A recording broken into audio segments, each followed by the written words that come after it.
And here's I'll show you how to record your calls in iPhone. To record your call, you have to update your iPhone to iOS 18 or newer version. Now, let's go to our settings. To enable call recording, go to your settings, and from settings, tap on apps. And in this app list, you have to find out the phone app. Or tap on phone. Here, tap on call recording and just enable call recording option in your phone. And after that, I'm going to make a call from my another phone.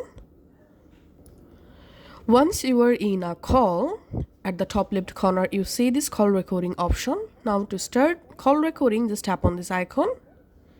And here you can see this call will be recorded after 3 seconds. And this call is now recording, and the call recording will save in your Notes app.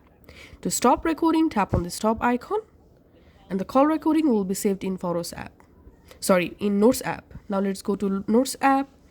In Notes app, here just tap on call recordings. Here you will find all of your call recording. Thanks for watching.